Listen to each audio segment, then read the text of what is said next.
Welcome to the One Year Bible, April 25. The Old Testament reading, Judges chapter 4, verse 1 through chapter 5, verse 31. After Ehud's death, the Israelites again did evil in the Lord's sight. So the Lord turned them over to King Jabin of Hazor, a Canaanite king. The commander of his army was Sisera, who lived in Harosheth Hagoyim. Sisera, who had 900 iron chariots, ruthlessly oppressed the Israelites for 20 years. Then the people of Israel cried out to the Lord for help. Deborah, the wife of Lipidoth, was a prophet who was judging Israel at that time. She would sit under the palm of Deborah between Ramah and Bethel in the hill country of Ephraim, and the Israelites would go to her for judgment.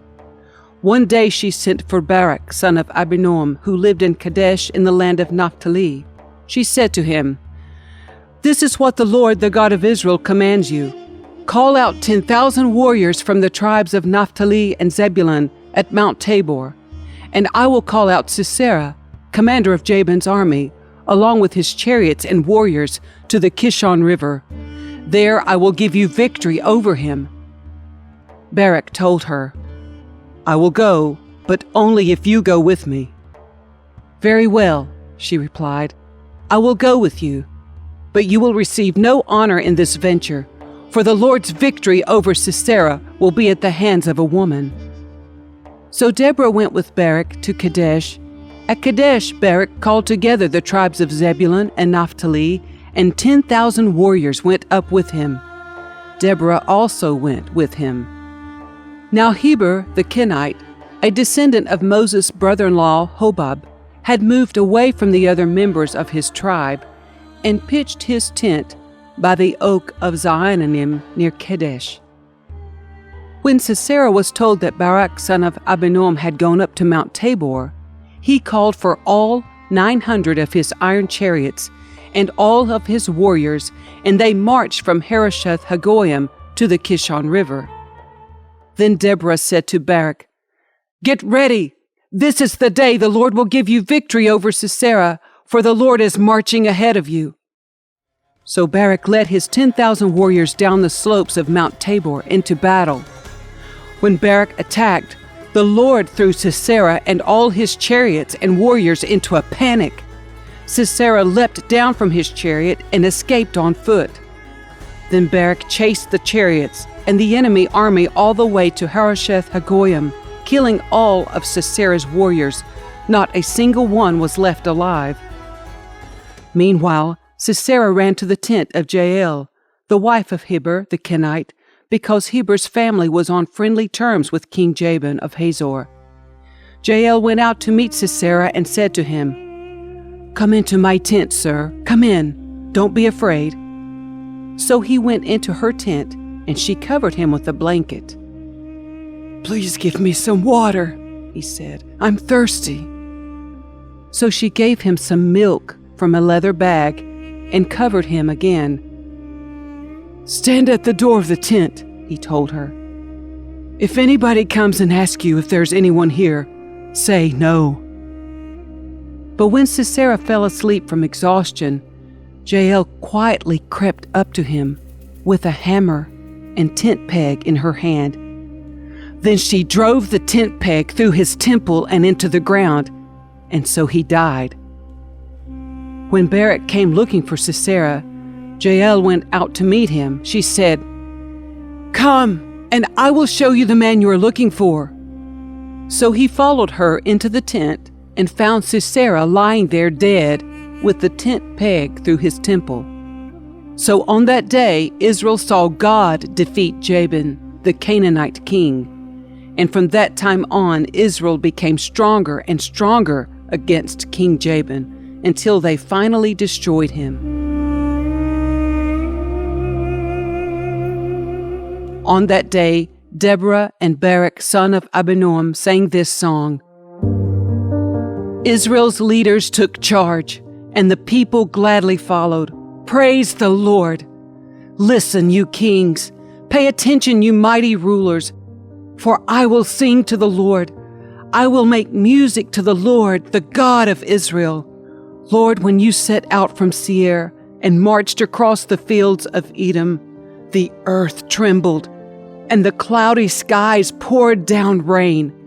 The mountains quaked in the presence of the Lord, the God of Mount Sinai, in the presence of the Lord, the God of Israel. In the days of Shamgar, son of Anath, and in the days of Jael, people avoided the main roads, and travelers stayed on winding pathways. There were few people left in the villages of Israel, until Deborah arose as a mother for Israel. When Israel chose new gods, war erupted at the city gates, yet not a shield or spear could be seen among 40,000 warriors in Israel. My heart is with the commanders of Israel, with those who volunteered for war. Praise the Lord. Consider this, you who ride on fine donkeys, you who sit on fancy saddle blankets, and you who walk along the road. Listen to the village musicians gathered at the watering holes. They recount the righteous victories of the Lord and the victories of his villagers in Israel.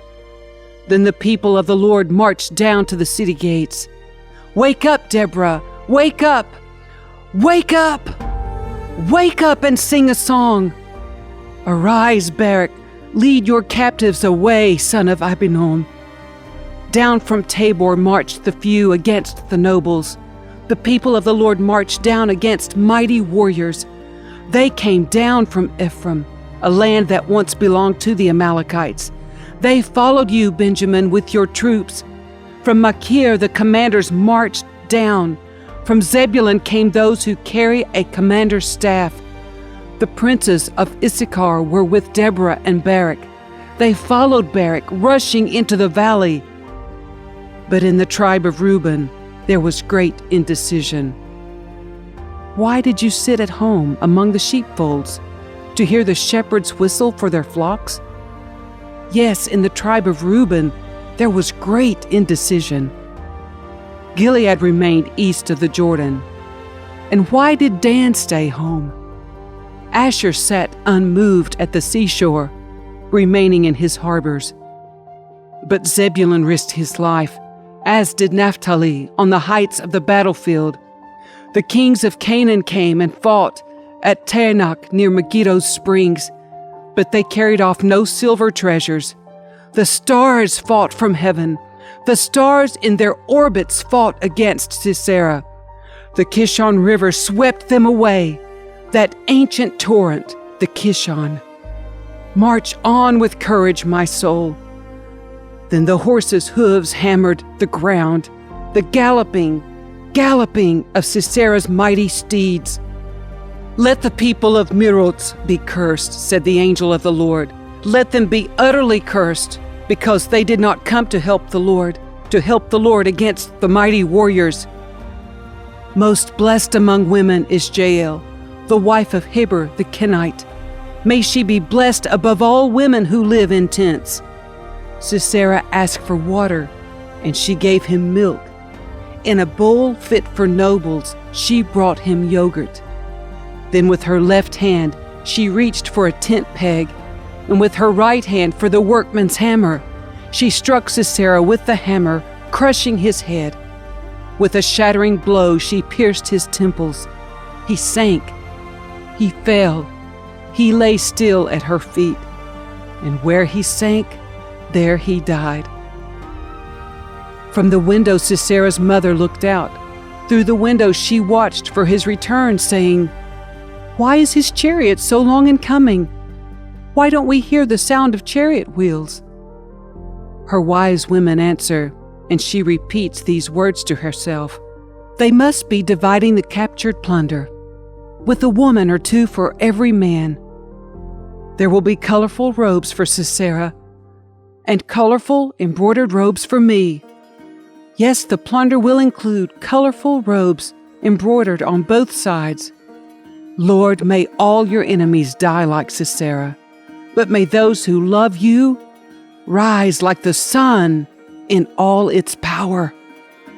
Then there was peace in the land for 40 years.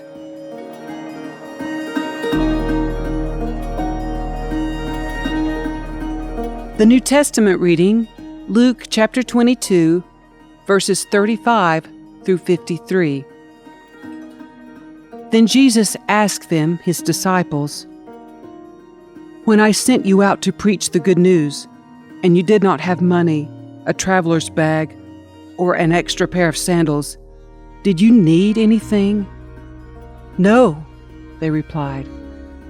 "But now," he said, "take your money and a traveler's bag, and if you don't have a sword, sell your cloak and buy one. For the time has come for this prophecy about me to be fulfilled." He was counted among the rebels. Yes, everything written about me by the prophets will come true. "Look, Lord," they replied, "we have 2 swords among us." "That's enough," he said. Then, accompanied by the disciples, Jesus left the upstairs room and went, as usual, to the Mount of Olives. There he told them, "Pray that you will not give in to temptation."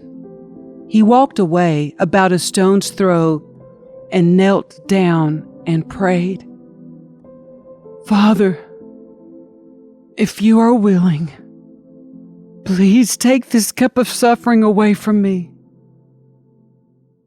Yet I want your will to be done, not mine." Then an angel from heaven appeared and strengthened him. He prayed more fervently, and he was in such agony of spirit that his sweat fell to the ground like great drops of blood. At last he stood up again and returned to the disciples, only to find them asleep, exhausted from grief. "Why are you sleeping?" he asked them. "Get up and pray, so that you will not give in to temptation." But even as Jesus said this, a crowd approached, led by Judas, one of the 12 disciples. Judas walked over to Jesus to greet him with a kiss. But Jesus said, "Judas, would you betray the Son of Man with a kiss?" When the other disciples saw what was about to happen, they exclaimed, "Lord, should we fight? We brought the swords." And one of them struck at the high priest's slave, slashing off his right ear.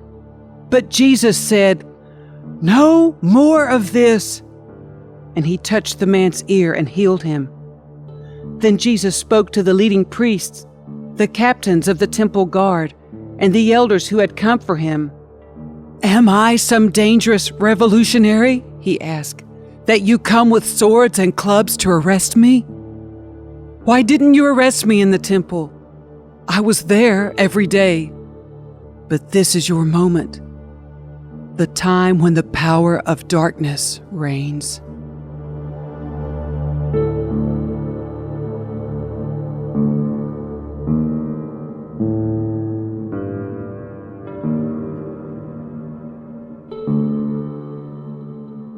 Psalm 94, verses 1 through 23.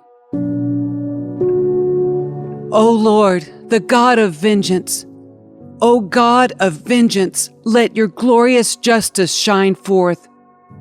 Arise, O Judge of the earth, give the proud what they deserve. How long, O Lord, how long will the wicked be allowed to gloat? How long will they speak with arrogance? How long will these evil people boast? They crush your people, Lord, hurting those you claim as your own. They kill widows and foreigners and murder orphans. The Lord isn't looking, they say, and besides, the God of Israel doesn't care. Think again, you fools. When will you finally catch on? Is he deaf, the one who made your ears? Is he blind, the one who formed your eyes? He punishes the nations. Won't he also punish you? He knows everything. Doesn't he also know what you are doing? The Lord knows people's thoughts. He knows they are worthless. Joyful are those you discipline, Lord, those you teach with your instructions. You give them relief from troubled times until a pit is dug to capture the wicked. The Lord will not reject his people. He will not abandon his special possession. Judgment will again be founded on justice, and those with virtuous hearts will pursue it. Who will protect me from the wicked? Who will stand up for me against the evildoers? Unless the Lord had helped me, I would soon have settled in the silence of the grave. I cried out, "I'm slipping!" But your unfailing love, O Lord, supported me. When doubts filled my mind, your comfort gave me renewed hope and cheer. Can unjust leaders claim that God is on their side? Leaders whose decrees permit injustice? They gang up against the righteous and condemn the innocent to death. But the Lord is my fortress. My God is the mighty rock where I hide. God will turn the sins of evil people back on them. He will destroy them for their sins. The Lord our God will destroy them. Proverbs 14, verses 3 and 4. A fool's proud talk becomes a rod that beats him, but the words of the wise keep them safe. Without oxen, a stable stays clean, but you need a strong ox for a large harvest.